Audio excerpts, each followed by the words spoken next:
Yeah, I one day I was doing something and forgot Yeah. recording.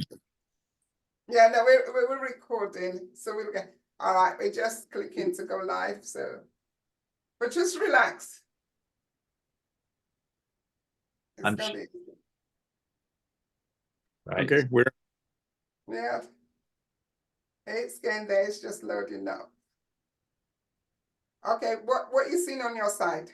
Says meeting is now streaming live. Ah, good. Good afternoon to everybody out there. First, I give thanks to our Lord Jesus Christ who made everything possible to us. But I want to say thank you. Thank you to all our Facebook viewers. We thank you to all those all over the world who is watching this show, the Father Talk Show, the power of single fatherhood, Kings in a Conversation. It's been a brilliant, amazing day, and I hope you are having a wonderful time. We have got on the Father Talk Show. Wow, I'm thrilled and I'm excited.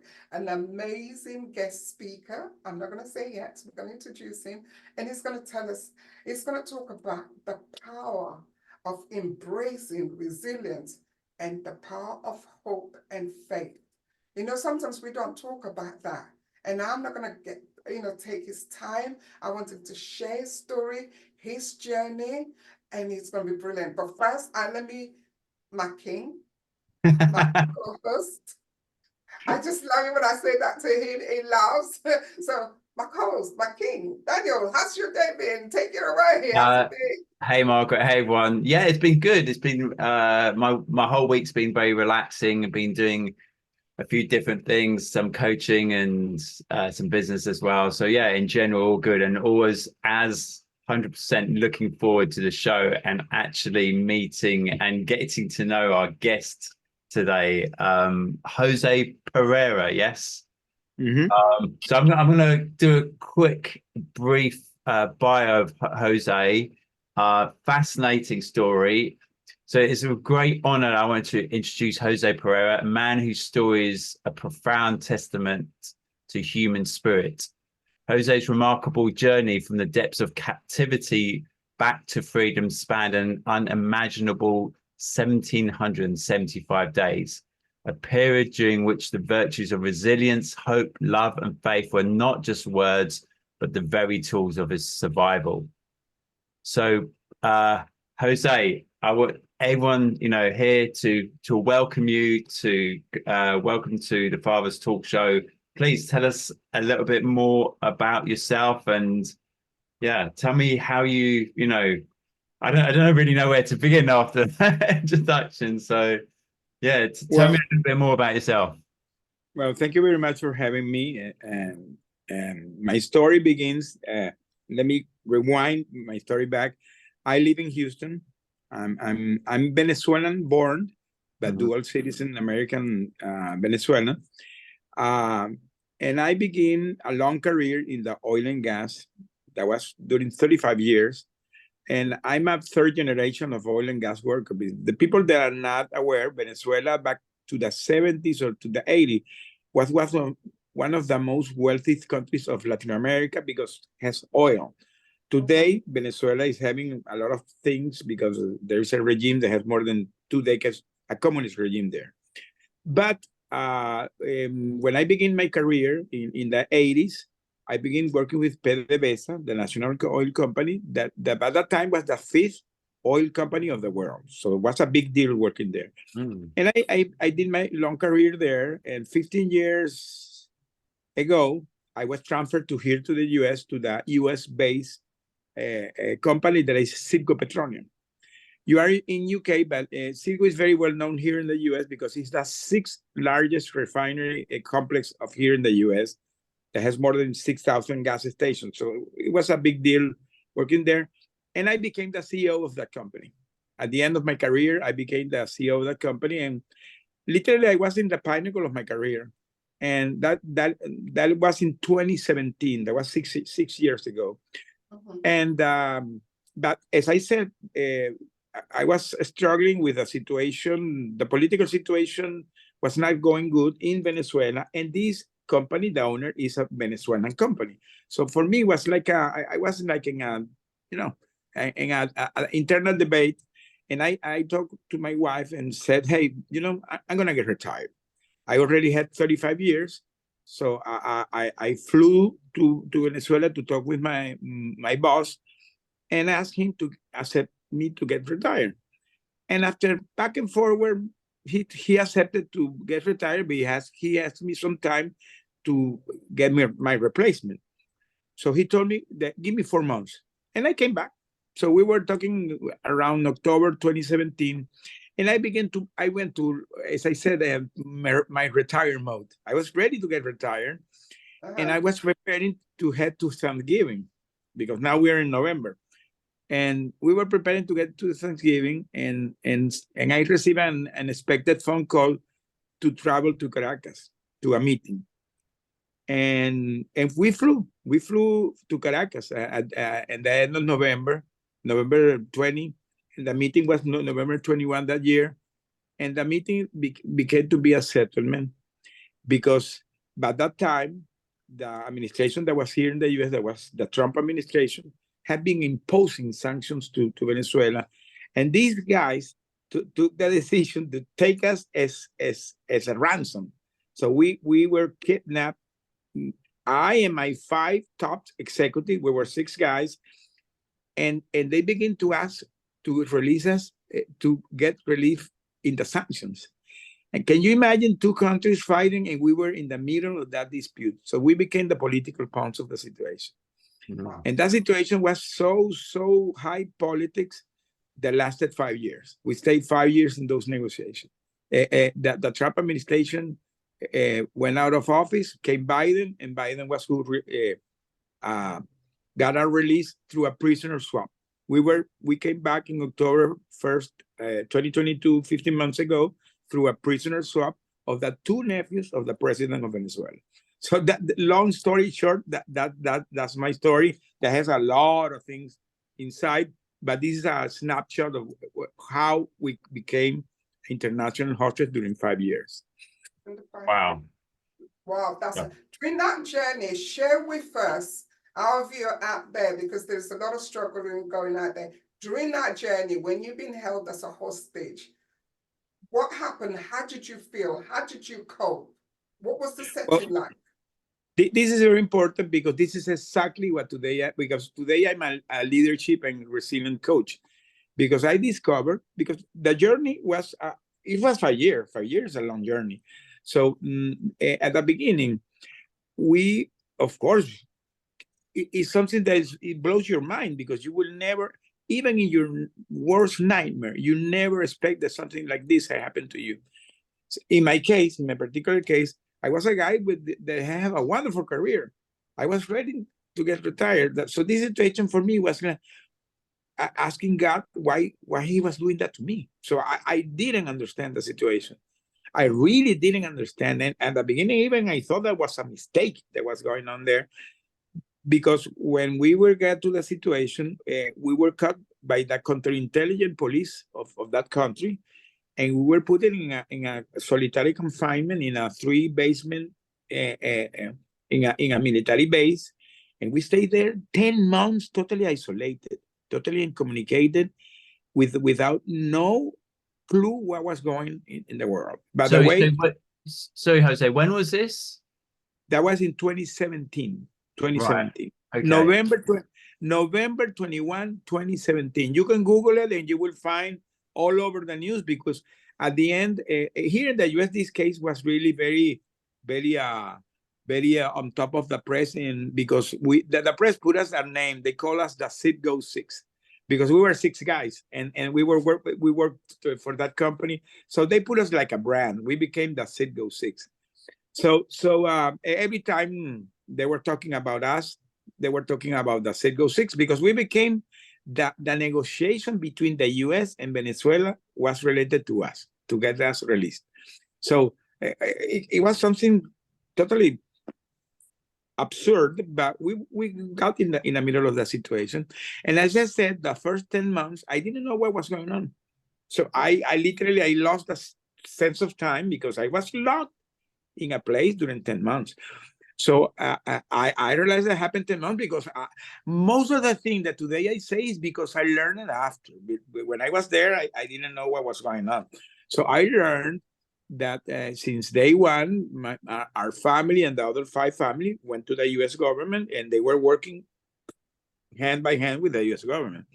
Well, by the way, my wife went 2 times to the White House and had, I don't know how much meeting with all the officers during the Trump and during the Biden administration, because this case was really, really high profile. And well, at 10 months, I got my first call. I got my first call, and that's when I learned that my family was, fighting hard for me, and they knew that I was alive, because as I said, we didn't have no communication. That resilience comes after that moment, when I could hear the voice of my wife, because that's first 10 months, I really was hopeless. And at some point, I was having suicide thoughts, because I said, I'm going to die here, because I was starving to death. I lost 100 pounds. I had a lot of disease. I suffered scabies, bronchitis, pneumonia. I suffered a heart attack. I went through a lot of situations. But when I heard the voice of my wife, that infused me hope.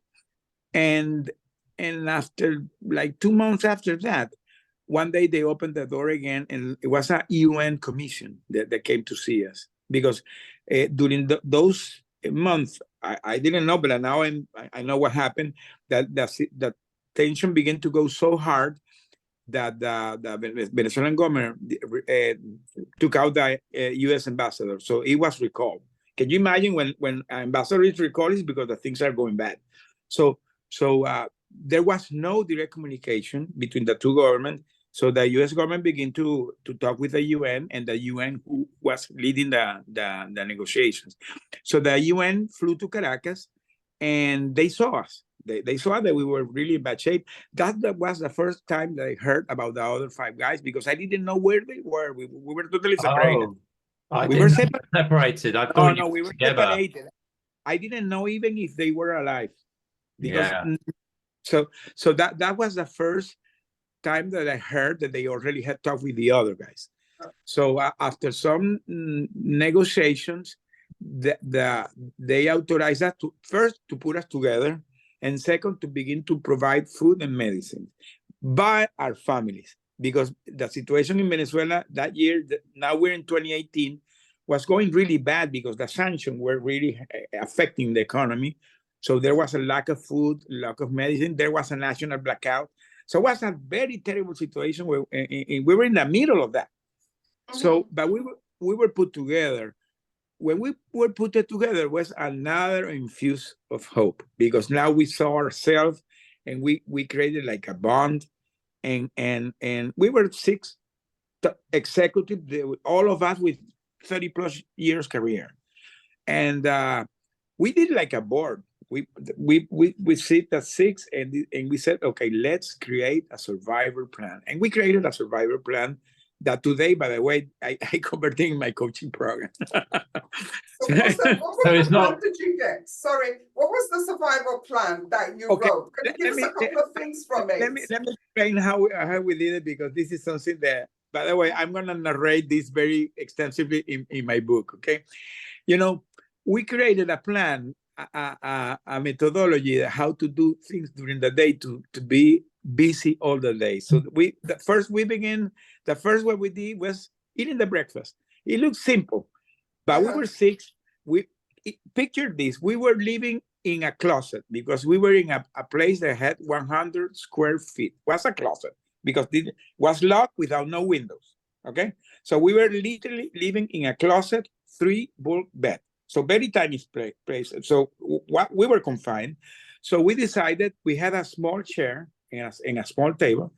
We created a plan to eat each alone. When somebody was sitting down, the other were in the bed, the lights turned off, and you were eating in peace. You eat after so that took us hours because it was one by one. After Mhm. that, we had a cleaning process because now we're in the pandemic. We were sanitizing the room every day. So everybody had a duty on a daily basis. So you, after eating, you rested and then you clean. Then after cleaning, we begin to exercise. Was really funny because in that tiny space we did yoga, we did push-up, we did cardios, we did static running. We were like 2 or 3 hours like hamsters doing things. After that, but that moment, the negotiation were going back and forward. They allow us to have books. We were reading. We began to Wow. read. Mhm. And I took the decision to smuggle letters in the trash cans with my wife. And those letters went through, and I stayed doing that during 3 years. And that's the base I wrote my book. My book is based on my 1,000 letters that I smuggled with my wife during those 3 years. So I stayed doing that. And and I came back, my wife has compiled those letters, and they became like my memoirs. So after that, now we're in the afternoon. We was having fun. We began to play domino. And at the end of the night, we begin to read the Bible and to pray. So when we finished praying, was around 10, 11 p.m. And we did it on a daily basis during 4 years. We do it every day, and the days begin to run fast and fast and fast. And the days, because we didn't have time to think and nothing. And the time we were having fun, we were talking about our trips, our families, the enjoy moment, because something very interesting that we had, the six of us, had long-term marriage. I have 37 years with my wife, okay? And the other guy has 30 years, 31 years, 32 years. So we were talking about families. We had wonderful families. And the way I didn't mention it, when they in 2018 allowed us to have food, because in Venezuela there was no food. My eldest son, he quit.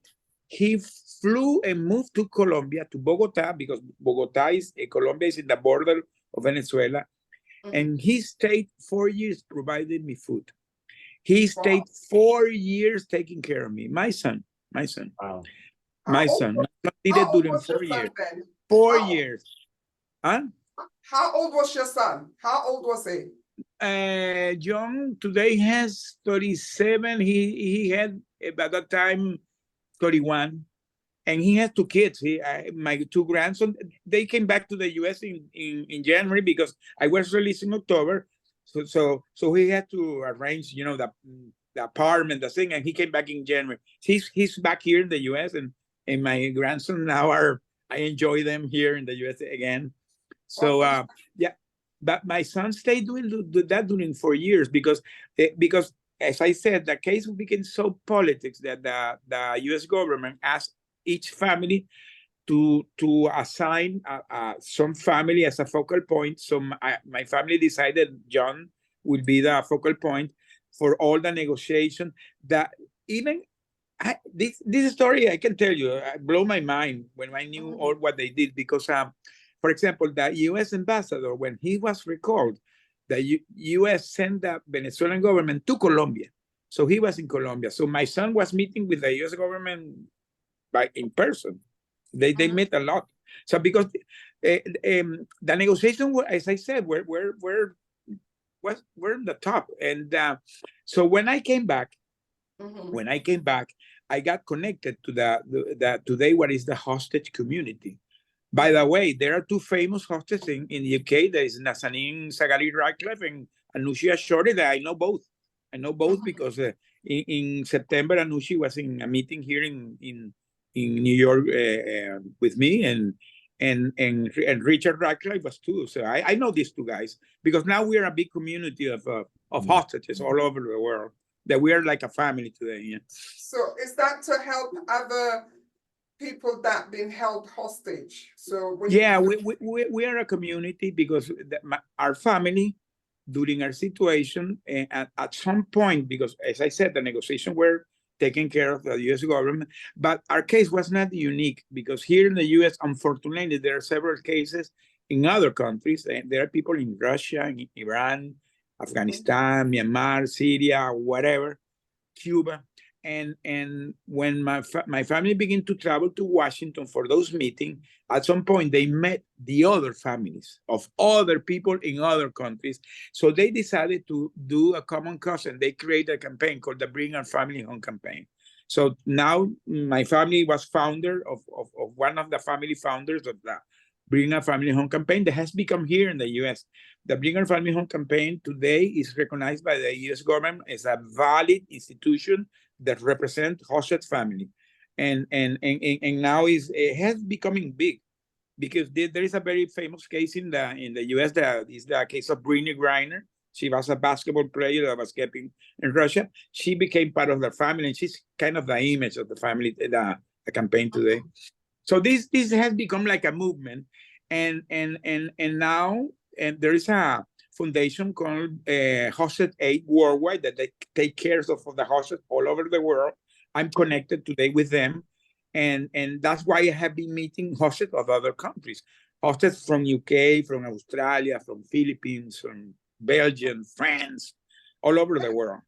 Can I ask you? So I just wanted to ask you, Jose, how was the treatment like with and the communication like with the captors? You know, how was there regular communication? Was it with the captors? Yes. Well, you know, our situation evolved because the high political profile of our case always was being affected how the negotiations were going. So because there was a lot of back and forward in the negotiation, because the point was that at the beginning, the US government was asking too much for us. They were asking for us to lift the sanctions and to lift the oil embargo. Can you imagine that? They were asking that to release us, lift the oil embargo. So the US government was not going to do that, because there was a state decision. Because the problem that happened with this type of things, this is called the hostage diplomacy, that today I talk about that. And I learned it when I came back, because I was not aware of this type of situation. Because the problem with the hostage diplomacy is that it happened to people, regular people that normally are high profile people, president of a company or a NGO, or people, or a human rights advocate. Or normally this is that type of person that get caught because they target this type of person, but regular people, and they use to leverage the negotiation, because this is what all these countries do.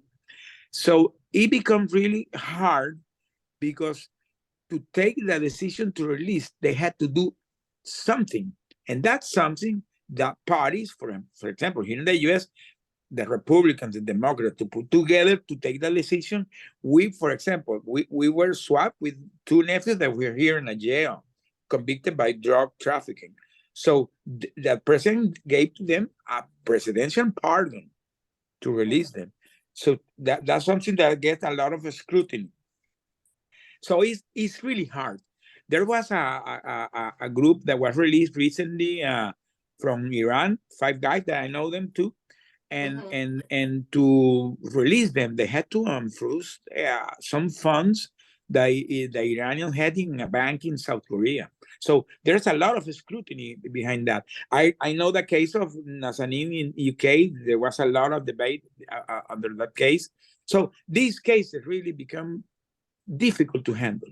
So that's why today I really talk loudly about this, because this is something that is terrible.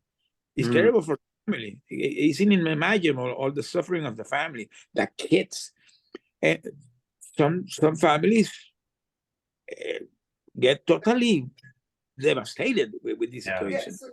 So how did your family? One question I needed to ask you. You said you and your other 5 colleagues, you began to read the Bible. Were you all kind of Christian? What happened there? What was it? Well, let me tell you, that's a very good question. I was not a religious guy. I was born in a Catholic family, but I was not a religious guy. But when we went through that situation, people always say that when you are in university, you will go back to God. That is true. But we did it in a very, very positive way, because we decided to begin kind of doing Bible studies, because we were reading the Bible in a profound way, because we were guys with, kind of a knowledge. And so we begin to really understand the Bible, and have debates about the Bible. And it was really, today I'm very connected to my church. Now I can tell you, I'm a religious guy, because I'm really connected to my church. I do a church service. We have a group called a Golden Heart that I'm part of it, and I'm very connected with my pastor today. So yeah, today I can tell you I am a religious guy, but that is after that experience. So during those tough times, during that time, you kind of find your faith, because that's where you find your faith. Yes. And that not only find your faith, it begins to infuse you hope. Because when you understand that God never abandoned you, that even in the hard moment, he was with you there, that today I can clearly see it. Because we had a lot of episodes. For example, I'm here, and I'm a miracle, because I went through a lot of situations. In a normal way, I had died, but I'm here. For some reason, I'm here. And it's because God, because of God, and because of the family. Because the other thing is that family. I remember that somebody told me the other day that when my family, my wife and my son, was providing me food and medicine, it was not the food and the medicine. They was giving me a message that I'm gonna survive and I'm gonna come back. So that was giving me hope. So that is a message of hope. Wow, that is so powerful. So just having the family around, your son came around, so you begin to embrace the resilience of your journey. Tell us how that resilience and reading the Bible and your family and the fighting, how did that go? How did that impact your family? Okay, this is very important. They're very important, because you know how, for me, it has been a very interesting journey, because as I said, when I came back, I found that my wife had compiled the letters, and I decided to write my book that's going to be out in maybe 1 month.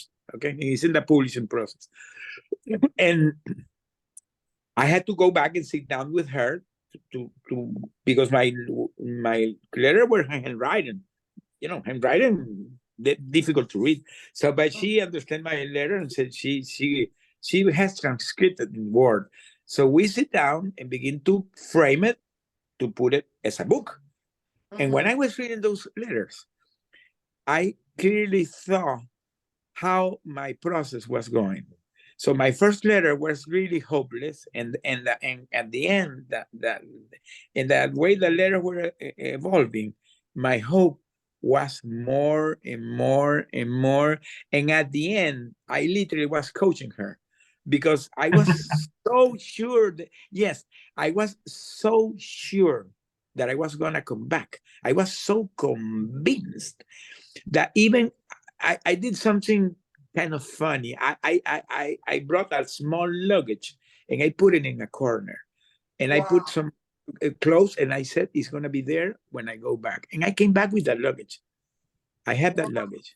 I came back with the luggage. That luggage for me was like the representation that I saw the luggage. I knew that I didn't know when, but so I was why sure. was this faith? I'm so sorry. I mean, this is so powerful, because you were acting in advance to say, I'm going to get the suitcase. I'm going to put my clothes in. At the beginning, everything was hopeless. Where did this faith come from? Because that is faith and belief straight away there. Where did it come from? When we begin to understand that God was there, that he will not abandon us, and we understood, because what is the faith? The faith is the belief, that the thing that you cannot see, correct? So That's correct. I didn't know when. Let me tell you, because the way the negotiation began to evolve is that 1 year after we came, now Biden is in office. Biden assigned us a guy to a special presidential office of hostile affairs, the espía office. That guy is an ambassador. He is the guy who released us. So he flew to Caracas 1 year before, 1 year. 1 year before, and he met with us 1 year before in December 2021. When we saw that guy, we had like 2 hours meeting with him, and he told us that he was having the direct conversation. So now, for the first time, the two governments were talking, and when I saw that, I said to me, I'm gone. And when he was saying goodbye, I said, his name is Roger Carsten. I said, Roger, I'm gone. I don't know when, but I'm gone. That is the word of Winston Churchill, by the way. When he said in his speech, I don't know when we're gonna, but we already won the war. And you know why? Because the U.S. is gonna support us. So that's exactly what I said. I'm gonna, because I read the memories of Churchill there, by the way. The 10 books, I read it there. Yeah, So you had time, didn't you? I know where of Churchill today. That is something that to me, I read so much being there that now I have read like 300 books there. So I didn't have nothing more to do. Wow. But can you do us a favor? I want you, because this is so powerful, that the faith that you've developed to say, I'm going home. You know, you got your suitcase, you got it packed, you don't know when, but I'm going home. Can you speak to people out there regarding about being resilient? Maybe there's people going through their single fathers or men, all right, that are going through some tough times at the moment, as we all know the world, what's happening around there. Can you just directly speak to them regarding about resilience and the power of hope? Because we've seen how that works. We've said, sharing your story, we see how it's working. I can tell you very clear, and I say this in every time. Any adversity in life, you can survive it, but you need to have, you have to do several things that are so important. The first thing that you have to do, you have to be calm and focused. First thing, focus. When our situation happened at the beginning, I was not focused. I was thinking in my situation, poor of me, why this happened to me.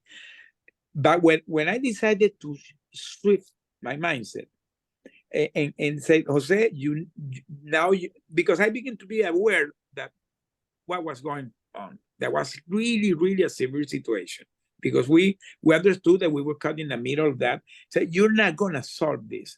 So we decided to stay calm and focused. The time you dedicate to say why me, why this is happening to me, is your choice. How long you stay there, because it's natural that you deny it, because that is human nature. You know, a human nature always is that, because let me tell you, adversity never will announce when it comes. It will come, and when it comes, the first reaction, of course, will be denial. But the way you decide to move on is your choice. How long you stay there. Because it depends on your positive mindset. If you have the mindset, you will move on. If you don't have the mindset, you will stuck on. So the third thing that anybody that's navigating any adversity has to look the circle of loved ones, whoever they are. If he's a divorced father, well, if you have kids, go to your kids. If you have friends, go to your friends. If you don't have nobody, go to your church.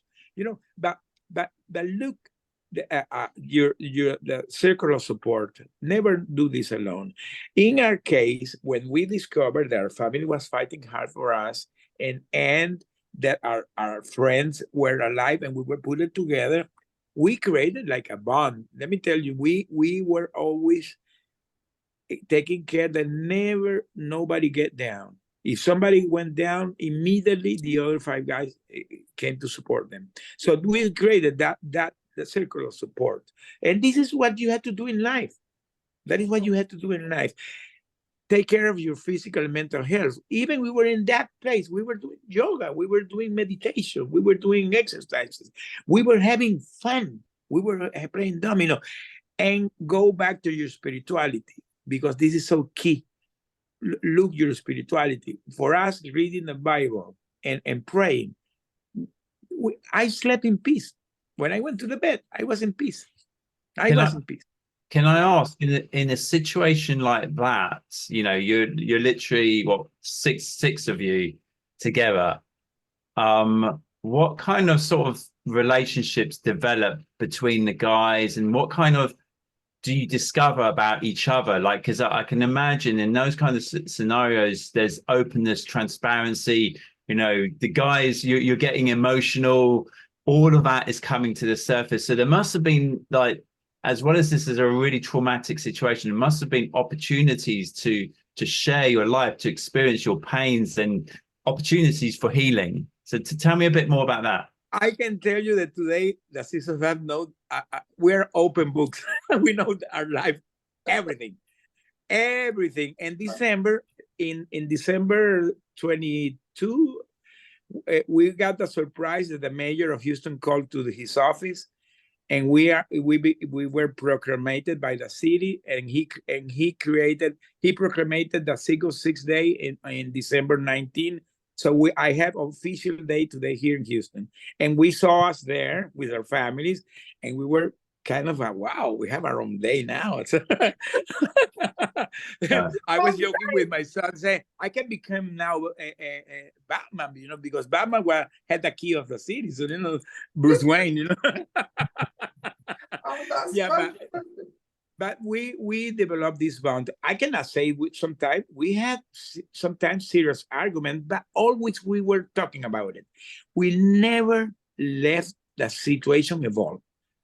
So this is something that today I talk because all of these things you can replicate to your life and to your business. That sometimes the problem in the families or in a business is problem of communications, because you left the toothpaste in the wrong place, or I don't like how you do this, that, and you don't talk about it. And you don't talk about it, and at the end it evolves, and people get divorced because of that, for those simple things. Wow. Yeah. That is really powerful. So this is lovely, because not one, it got to get you to know who you are as well, and also be open and trustworthy with the other group around you. And what I love about it, it's no matter what happened, when there was an argument, you all sat and talk about it. Yes. So that was a really strong relationship there. We didn't have no choice, because Yeah, we were say. we didn't have choice because we were in so tiny place. Can you imagine 6 guys having argument, not talking themselves? It would have become a nightmare. So if we had anything wrong, because at some point it happened, but we immediately talked. I remember one of my guys, sometimes he was kind of having angry episodes, and he was, yeah, okay. And then I when he did that, I said, no, he's like that. And he came to me and said, hey, Jose, no, pardon me. He said, one day I told him, you know what? I had to love you, my friend, because I don't have nothing more to do. I had to love you, because the only way I can stand you is loving you. So really, really, you create bonds. You create bonds there. Yeah. How does your relationship with your family look like now? As in, has it changed at all, or compared to how it was before you got there? Changed, but let me tell you, the family gets so devastated. For example, in my case, my family was so involved that I have 3 sons. So my eldest son, as I said, he flew to Colombia, and literally he was taking care of me. My other son, my wife had a store. He stayed working with her, and my daughter was also supporting. When I came back, the 3 of them said that we're done.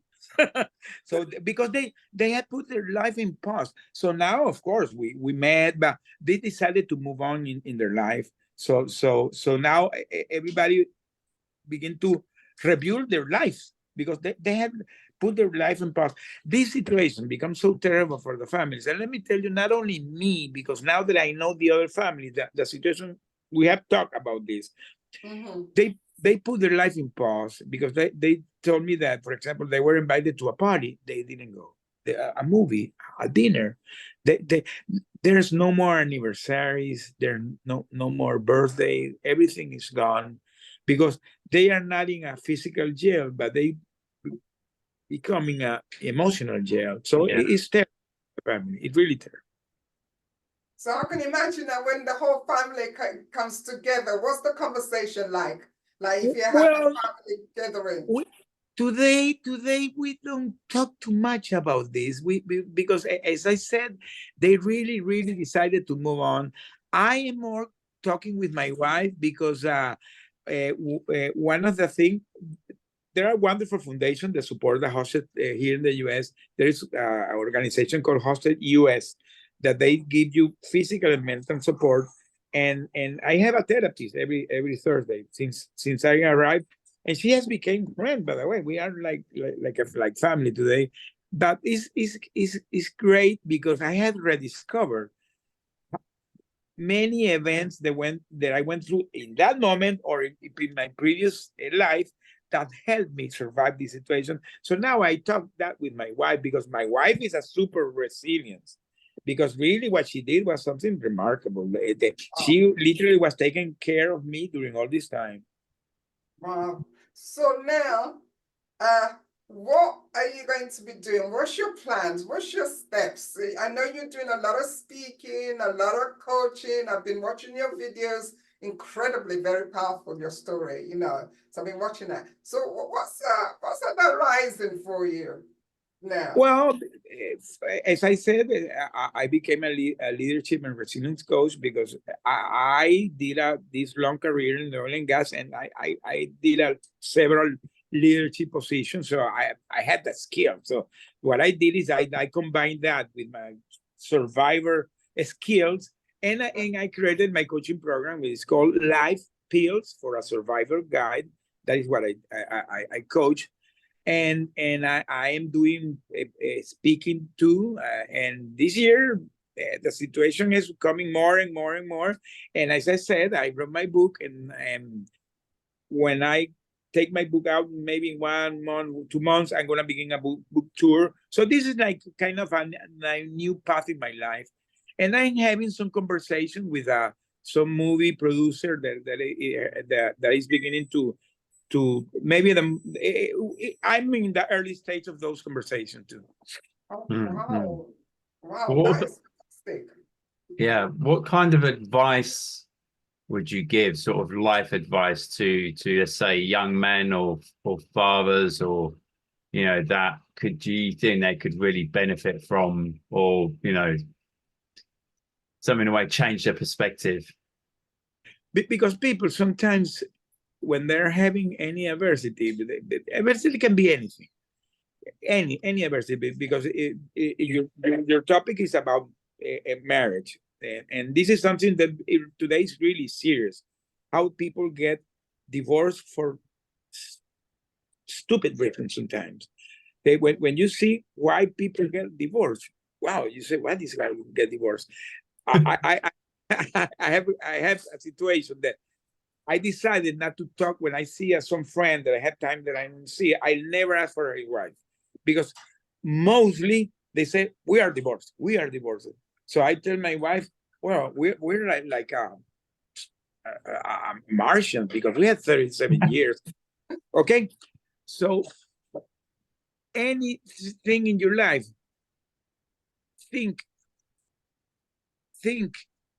in a way that because sometimes you overthink the things. Okay, so try to think that situation is not the end of your life. You can really survive the situation. But if you are calm, if you are focusing in that situation, believe me that you will see the thing more clear. And sometimes the solution is you have it there, but you're not looking at it. So this is a recommendation that I give to anybody the young people. The young people sometimes in this new world. By the way, when I came back, I discovered that this is a post-pandemic world that I didn't recognize. For me, it was difficult to recognize this new world because I came like in a time machine. So when I came back and I saw that today's world. I was telling my wife, what happened here? The situation has changed so much, so that people sometimes are like hopeless for anything. The youth came hopeless, and I said, what happened here? I came from a generation that the people were more strong. You know, that you were more resilient. By the way, this word resilient for me is new. This is a new word for me. For me, in my old-fashioned life, that was being strong. You are a strong guy. Yeah. But now people talk. The good thing that now that people talk about it, because in my age, the people didn't talk about these things. But the people are more susceptible to the things. So sometimes for small things, you think that your life is not gonna go. So people really have to be more focused in the situation and try to see the things more clear. And if you see the things more clear, you will see that the solution you have it in front, and take care of the situation that you can control. This is another thing. Take care of the situation that you can control, because sometimes you are worried for things that you cannot control. Why are you gonna get worried? Why are you gonna get worried? Start with anger. Today are too much anger. The people are angry. So I don't know why the people are so angry. You know, here in the US, this is a big issue. You go to any public service, you have to be careful what you say. The people are angry. Why the people are so angry today? So for me, really, I'm still learning. I can tell you, I'm still learning this new post-pandemic world. Yeah, wow. Yeah, no, you're absolutely 100% right. You know, I mean, for what I've noticed as well, there's a huge energetic shift. Like people aren't just more angry, they're more emotional in general. You know, the emotions have surfaced and they're coming out, and we're projecting out at people, and you know, maybe this is one of the reasons the divorce rate is so high. And well, remember that during the pandemic, the people were confined, and not everybody can handle the situation like we did. I can tell you, I told my guys that I'm so proud what we did, because really we could have done it in a different way. It could have become a nightmare, and it was not a nightmare. We really support each other, and when we came back, we I saw them in December with their family. All of them are okay. The only thing is that for some reason, some of them decided to go silent. I understand that. And one of my guys is today a marathon runner, so he's always running marathons. And I decided to talk. So everybody handled it in different ways.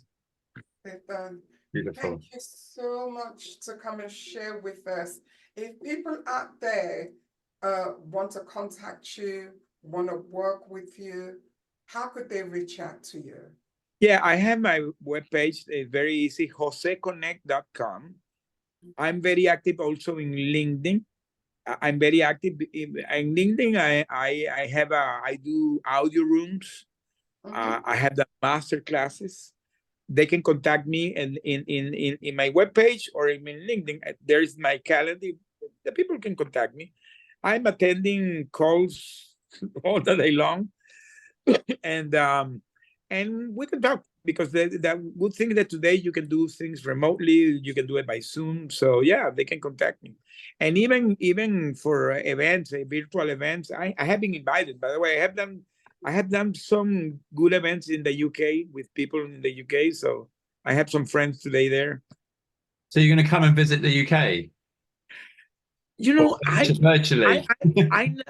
I can tell you, I'm still struggling to travel.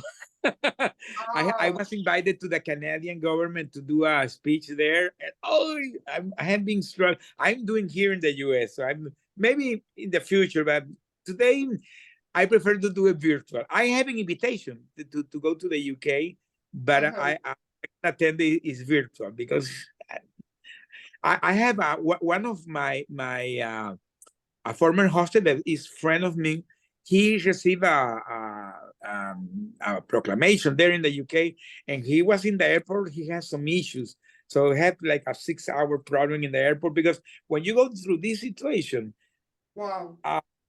you know, because this is a political thing, so the way you get released is through a presidential pardon. So sometimes the paperwork it doesn't work so maybe you can have some issue in the airport. So I prefer not to go to that in this moment. Okay, so it's not because you're afraid to travel, it's just because of the logistics and everything that goes Logistics, yeah. No, I'm not afraid. It's a matter of logistics, but I'm open. It's at some moment, if I receive an invitation, I will consider. All right. That's fantastic. Thank you so much. Thank you very much for sharing. And we are truly, truly blessed today at the Father Talk Show, you know, talking about hope, resilience, finding your faith, and also to work with the group and the support. Thank you so much. If you're a father out there that's going through so much, like Jose said, you know, focus, all right? Focus where you are today. Don't ask the question, why me? Because that is the wrong question to ask anyway, because which means that you're not ready to kind of to sort out the issue or the problem. And also he said, you know, do the things that you can do, change the things that you can change. Those things that you cannot change, he said, leave them alone. And I do agree with him 100%, you know. So as a single father here today, we thank you so much. And do take care of yourself, because it's so important that you do. And what Jose, the tips he's given us, it's been amazing and it's wonderful. I'll say to you, my co-host, my king.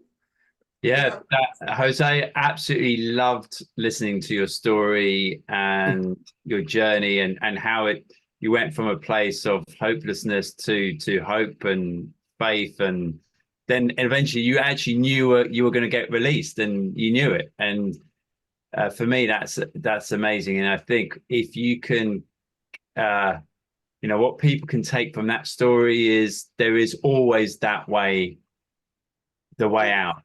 I always say, never give up, never lose faith, never lose hope.